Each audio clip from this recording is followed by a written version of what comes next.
Yeah, that's what you have to be careful of, and especially with the conditions that we have today being so much different than what we've seen over the weekend, that you don't make too big of an adjustment there, because, as he said, this racetrack is probably going to tighten up, or their car is. Remember, these two guys were the principals at Indianapolis a couple of weeks ago. Montoya leading 116 laps, had the dominant car for the day, but made a mistake on pit road, and it was Jimmy Johnson that went to victory lane. Well, we've got a caution. This is just a little bit before their pit windows. A lot of guys will probably have a decision to make when they come around here for the opening of pit road. What would you do? I'd pit. I'd just come on in here and take a chance on it and see what happens. So the window, as by your calculations, would be lap 20, so we are 2 laps shot. So you'll go ahead and come in and roll the dice? Well, you know, you're going to have to count on getting a few more caution laps here to stretch all this out. But when they fall right here at that pit window, especially when it's this close, you've got to consider making the stop right now. Yeah, one thing it will do is put a lot of people on pit road probably at the same time. These pit boxes are really small, so you have to be careful. The caution was for debris on the racetrack. We'll take a quick break and come back and cover the first pit stop. This could be critical. Got to get it full of fuel and cannot speed. Chasing you around. Under caution for the first time today here at Watkins Glen International. This is going to be critical, folks, because they are just outside their first fuel window, but it looks like most of the leaders will come on the pit road as they come around behind the pace car this time, and you got to get it full of fuel. Critical for these guys not only to get it full of fuel, but be able to get all the tires on and not make a mistake, and we're being told that we could have green next time by. Yeah, that's going to be a little tricky for these cars to get on pit road, make the pit stops, and get double file by the time we do get the green. So we'll be looking for the flagman here to see if we get the one to go signal while these cars are pitting.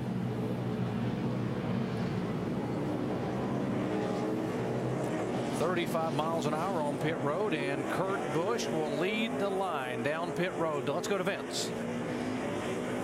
The 47 of Marcos Ambrose did not come on pit road. There had been a debate. Marcos wanted to come because he's not happy with the car, but crew chief Frank Kerr urged him to stay out to get the clean air. That's what he's got. Jamie? It was a must for Tony Stewart in the 14 to pit. He said he's loose. He wants a spring rubber in both sides, a wedge adjustment on both sides, 4 tires and Sunoco fuel. He told the team he needs to do it now. He needs more drive off, so he told his crew chief exactly what he wanted.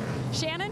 Juan Pablo Montoya says the car's a little bit loose getting to the left. They're going to make an air pressure adjustment on the left rear. It is 4 tires for the 42. Dave. Second place, Denny Hamlin is a little loose and a little tight. Track bar and air pressure adjustment, 4 tires. Leader Kurt Busch, his car was loose, 4 tires. He's going to win the race off pit road, barely getting around Jimmy Johnson. Good job, guys. Good job, man. Great job on pit road. You see Kyle Busch gaining the spots there. Biffle up, Montoya back 2. Everybody putting on 4 tires. Paul Menard up 5 positions on this exchange. Yeah, that's a great job by that 98 team. But we got a penalty coming for Denny Hamlin. Too fast exiting. Man, that's going to be a costly penalty right now. Also the 88 car, Dale Jr. too fast on exit. See everybody getting kind of caught up in this race off of pit road, and you see Denny Hamlin trying to get by the 2, just stood on the gas a little too hard in that last segment. Okay, guys, why did the 47 stay out? 47 Ambrose stayed out. Casey Kane and the 43 all stayed on the racetrack. Your thoughts? Well, I think it's a big mistake by both of these cars. I think it's going to put Marcos Ambrose in a catch-up position later in the race. It's really going to be tough for him to win this thing with this strategy. I know that they couldn't, this was outside their window, but, you can count on the caution laps all the way from here to the end of the race to try to get there. I would have gambled on this one. Yeah, sometimes it's important to stick with your strategy because that's what you want to do. But when the opportunity presents itself, as you just said, so close, then can make a difference. Let's talk to our in-race reporter here, Marcos Ambrose. Hey, Marcus, Dale Jarrett, you have a copy? 10-4 down. You're one of the 3 cars that decided to stay out. Was that your decision? Yeah, it's probably a joint decision. We're just trying to run our own race here. We've got some changes we want to make to the car. We thought under caution we may lose too many spots. We've got a fuel strategy game we're playing out here, and hopefully it'll work in our favour. Okay, quickly, what are you fighting with your car? Oh, track's just green, not a lot of grip out there, and I'm just feeling like the car's on top of the racetrack. Haven't got very good forward drive. That's probably my biggest concern right now is forward drive. All right, buddy, good luck. So again, to set up what happened, we had 3 cars stay on the racetrack. Marcus Ambrose, Casey Kane, and Reed Sorensen. Those 3 stayed on the track. We also had 3 drivers that are going to be penalized for too fast on exit. They will have a pass-through penalty. That is the 11 car of Denny Hamlin, the 88 of Dale Earnhardt Jr., and the 31 of Jeff Burton. All 3 of those cars will have to come in. Shannon. Guys, there's been an injury down here on pit road. Dwayne Ogle, the rear tire changer of the 6th car, the team has told me he was hit by the 42 car on pit road. He is favoring his right side right now, and the guys are tending to him. We'll follow this up. So if we can see the contact, there's Montoya leaving. Yeah, it gets tight down there. You see here.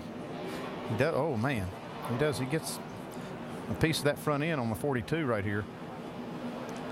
Yeah, this is extremely tight pit road. And well, you see Montoya had the 16 car on his outside, so he was trying to cut it close, but, oh, man, cut it just a little bit too close. You got to be careful down there.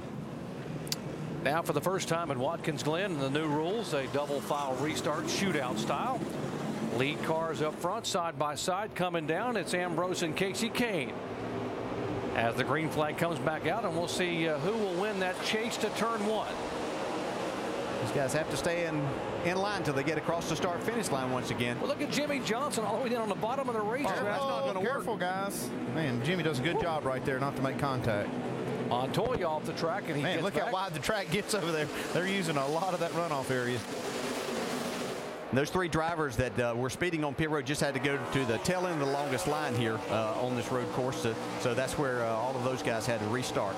Yeah, they did not have to come down pit road and get farther behind. Just starting at the back was a penalty. Kurt Busch in behind those 2 guys of the 9 and the 43, unable to get by. And the 47 just pulling away. Yeah, he got a big launch right there on the start. And this is what he wanted. This is the reason he stayed out, is to get that clean air, see what his car will do out there. And but I still think he's going to have to play catch-up later in the race.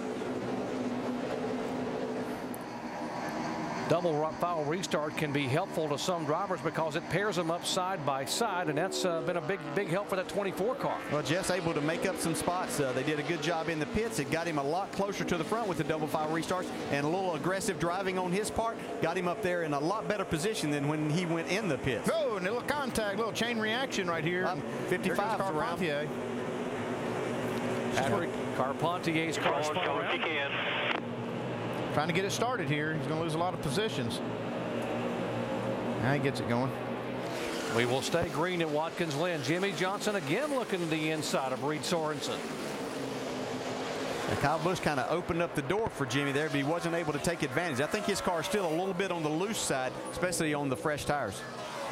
Yeah, look for Jimmy Johnson to make a move down into the chicane under braking and try to get by Reed Sorensen. Right here he does. He goes, makes that move right here. This is a replay of this chain reaction. Yeah, this is all what's happening. You see David Stremme got into the 55 there. Yeah, as all of that was happening, let's look at the back of Jeff Gordon's car here. This is what happens. These guys had to slow up. Paul Menard didn't get slow. Inside. So tight racing in turn 11.